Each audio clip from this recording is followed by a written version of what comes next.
Hello! My name is Erica and today I am going to be talking to you about what order you should read Jane Austen in. A lot of people talk about Jane Austen as this author that you should read at some point in your life. Most people, if they've read any Jane Austen, have read Pride and Prejudice, but may not have read some of the others. I am a person who was an English major in college and took a class on Jane Austen in which we read all of her books, and so I feel as though I am well qualified to talk about what order you should read them in, what interest level you should read them in, which books would appeal to you, which books might not appeal to you, and so on and so forth. So I'm going to talk a little bit about my own experience reading these books, and then talk a little bit about some recommended pathways you might want to take when you're diving into the big world of Jane Austen.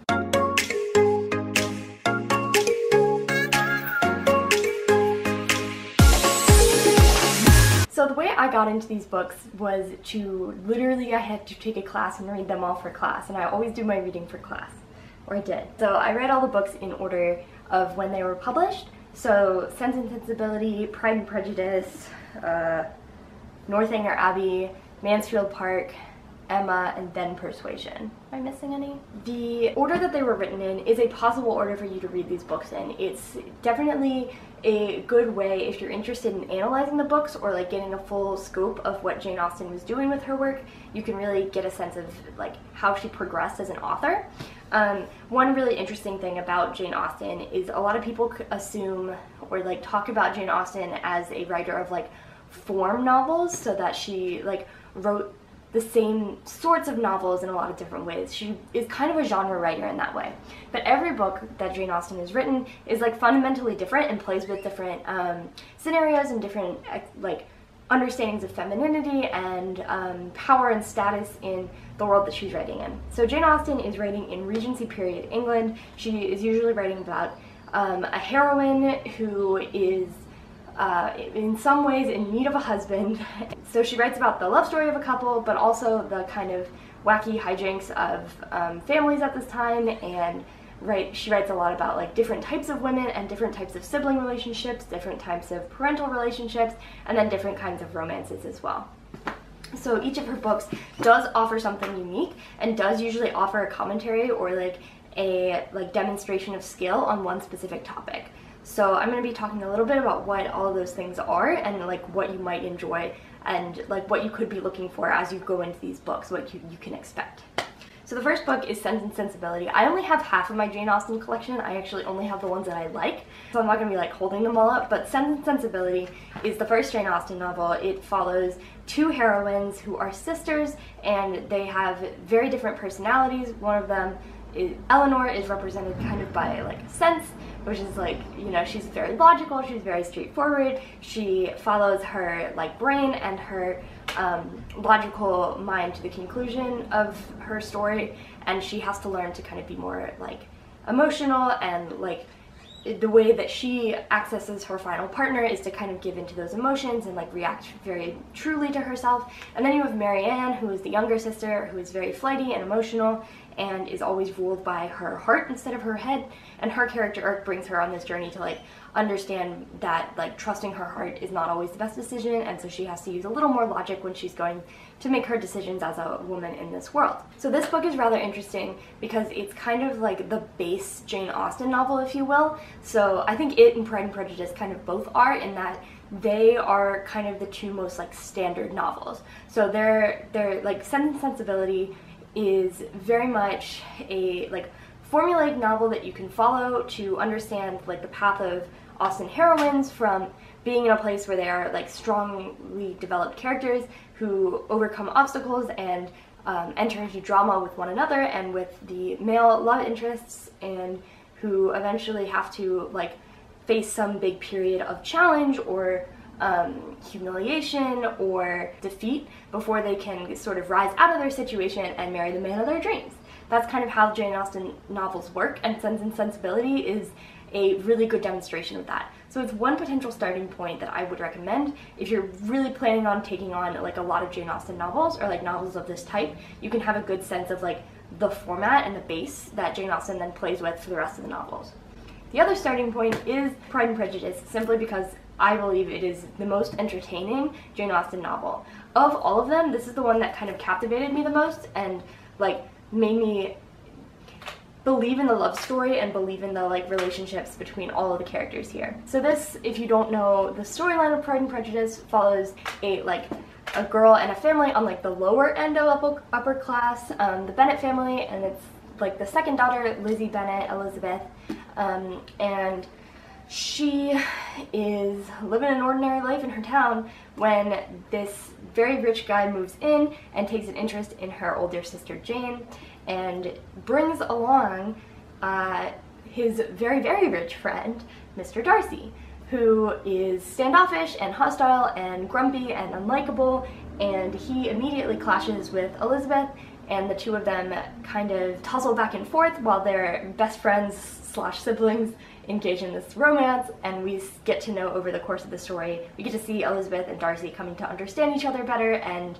overcome like other romantic challengers and other just like problems with their families that they have to overcome, and we see them come together in this really like actually beautiful way. This book does an actually pretty good job at looking at like an antagonistic relationship moving towards a friendship and towards like a romance, and I think it does a really good job of making you dislike Darcy at certain points, like when Elizabeth does, and then making you come around to him when Elizabeth does as well. So I would definitely recommend this as a like starting point if you're really looking into being actually entertained by the books, because like while Sense and Sensibility is a good base for understanding like the complexity and the interests that Jane Austen has, I think it's not as engaging or compelling a book, and it doesn't have as engaging love interests. Pride and Prejudice is also kind of a base novel in a way, but it has, I think, a lot more focus on the family elements, and like has kind of that one main pairing that we're following, as opposed to Sense and Sensibility, which is much more about the two girls and like less so about their actual love interests. After you read Sense and Sensibility or Pride and Prejudice as a starting point, you can kind of move through the novels in sort of any order. I recommend reading Persuasion last. Persuasion follows Jane Austen's oldest heroine, Anne, who is also the first time we're seeing a heroine who's kind of from a different background. So a lot of the heroines in Jane Austen's stories and a lot of the male heroes in Jane Austen's stories are like land-owning folks. This is the first book that talks about being a wife to a member of the military. Like military men, especially naval officers, are always kind of lurking in the background of the stories, where they're like below the station of some of the like landed gentry women that we're following in this book. But in this book, they're actually like taken really seriously and seen as like attractive potential love interests, which is a kind of venturing out for Jane Austen of her kind of typical like class narrative and heroine-hero narrative, and it's also really reflective of the time that she's writing in. I believe this book was written in 1812, something like that. No, this book is set in 1814. Anyways, war concerns have begun cropping up in England, and this book takes like war efforts and war masculinity much more seriously than the other books do. So it's really interesting in that regard. So yeah, I would recommend reading Persuasion last because it is the most different out of the other novels, and that leaves us with kind of the three other novels that are kind of in the middle, I would say, which are Northanger Abbey, Mansfield Park, and Emma. Each of these three have a like slightly different take on the sort of base that Jane Austen lays out in Pride and Prejudice and Sense and Sensibility. I would say the worst of the three is Mansfield Park. If you are reading in order of enjoyment, I would say read Mansfield Park last because it is the worst Jane Austen novel. It is very long. It has deeply unlikable characters. The main romance is kind of like this weird adopted sibling like incest thing where, okay, they're technically not related, but like they have a weird relationship where the male character is like looking down on the female character as like the younger sister slash like servant almost that he has to protect, and so it's kind of like an uncomfortable dynamic, and he kind of like falls back on her at the end when his like other relationships fail. Mansfield Park is also just like the main storyline follows like a bunch of rich kids trying to put on a play, and like it's just very weird. There's a lot of unnecessary like drama around the putting on of this play and who gets to play the love interests of who. It's kind of meta, and so that's kind of like the appeal and the interest is that it's very like enclosed, and it takes place kind of following all these like what happens when these rich kids get like locked inside and want to like duke out their like relationship issues over drama. It's a very strange novel. I think it's valuable because the like female characters get a lot more interaction with one another than they would in other books that are not explicit like sibling pairings. But it's also just long and boring. I'm gonna say it. Like it's long and boring. The movie adaptation is also weird. Yeah.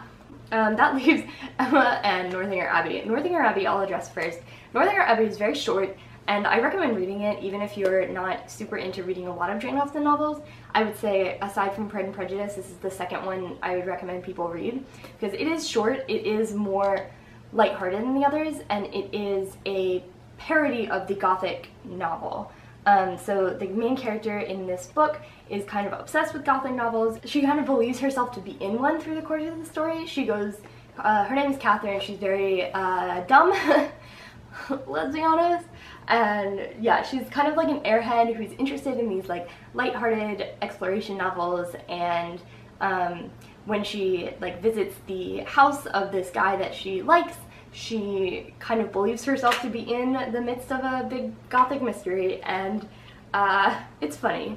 It is a highly entertaining book, and it's very like self-aware, which is what makes it so interesting. And then also, I fully believe that the two characters at the center of this book, so Catherine and her love interest, Nathaniel, Edward, Henry, are interesting characters on their own. I absolutely do not believe that there is a romantic / sexual spark between them at all, and I actually kind of liked reading about that anyways. Like, it very much felt like they were just kind of like good buddies, good pals, and even though their relationship can be condescending at times, it's better than, nope, it's pretty bad. Their relationship's pretty bad.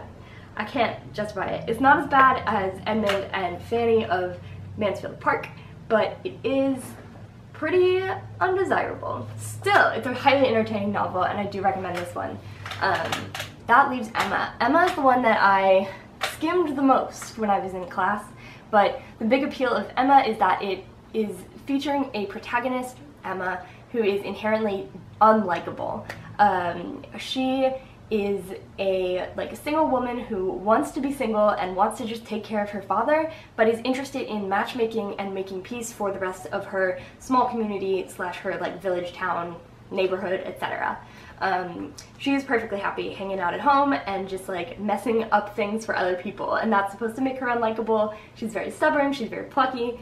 For a lot of people, she's a favorite Jane Austen heroine because she very much overturns some of the stereotypes that are expected for Jane Austen heroines, and that is what makes her appealing to a lot of people. Her love interest is the older friend, who is actually a remarkably good love interest for her, seeing as they are actually friends, as opposed to some of these books where the male character slapped in there just kind of feels like the nearest man in a way. Yeah, I enjoy Emma because they are actually friends, and you get to see a lot more focus on Emma as a person, as a character, and how she develops over the course of the novel, and then the romance portions are kind of secondary to her own challenges and facing her own difficulties. So that's kind of an overview of all the Jane Austen novels. I've kind of been mentioning the order I would recommend as I go through this. I'm going to relay out the two paths that I might take. Path number one, I would say, is publication order. That's Sense and Sensibility first, Pride and Prejudice. Once you read those two, you have kind of a base of Jane Austen to kind of understand, and if you choose to stop reading there, you've got Jane Austen in a nutshell. But you're missing some of the more exploratory pieces of hers, which then go Northanger Abbey, Mansfield Park, Emma, Persuasion. And that's kind of the order I would recommend, because that's the order in which Jane Austen gets more and more experimental. So Persuasion is definitely her most experimental book, Emma being kind of next, and then Northanger Abbey and Mansfield Park are kind of two very, very different books where they're playing with different different tropes and like different games within the story. And so yeah, that's the order I would recommend if you're looking to kind of complete the set and get a really analytical view of it. If, however, you're just reading Jane Austen because you know that she has some good books and you want to try her genre of literature and you're just here for a good time, I recommend starting with Pride and Prejudice because it is objectively the best novel.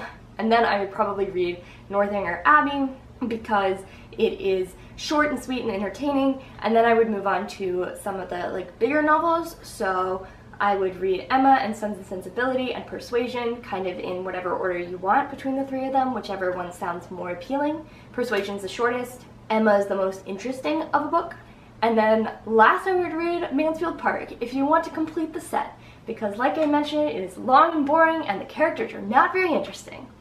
So those are two possible paths I would recommend if you're looking to get into Jane Austen novels. There are some of these videos already on the internet, and so like I would go check out some others as well, just if you're like really serious and you're like, you know, you're only gonna read a few and you really want like a definitive list. I would definitely recommend like shopping around, but if you want my takes, there they are.